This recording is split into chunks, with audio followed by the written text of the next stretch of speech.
بسم الله الرحمن الرحيم لا أقسم بيوم القيامة ولا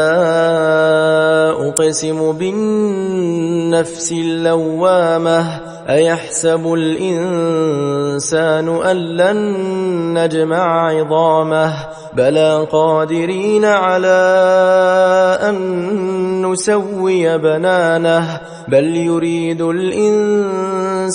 ليفجر أمامه يسأل أيان يوم القيامة فإذا برق البصر وخسف القمر وجمع الشمس والقمر يقول الإنسان يومئذ أين المفر كلا لا وزر إلى ربك يومئذ المستقر ينبأ الإنسان يومئذ بما قدم وأخر بل الإنسان على نفسه بصيرة ولو ألقى معاذيره لا تحرك به لسانك لتعجل به إن علينا جمعه وقرآنه فإذا قرأناه فاتبع قرآنه ثم إن علينا بيانه كلا بل تحبون العاجلة وتذرون الآخرة وجوه يومئذ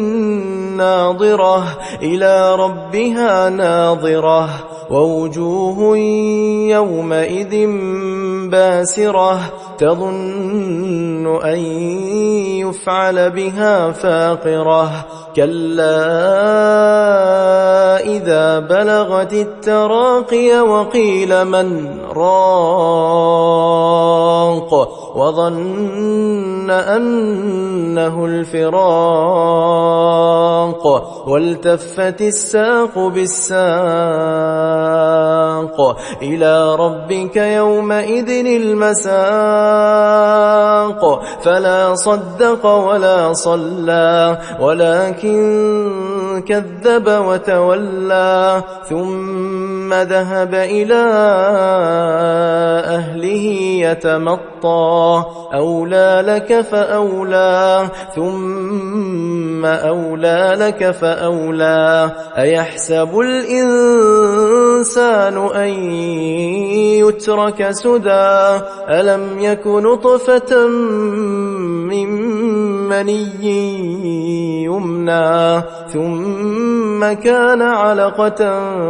فخلق فسوى فجعل منه الزوجين الذكر والأنثى أليس ذلك بقادر على أن يحيي الموتى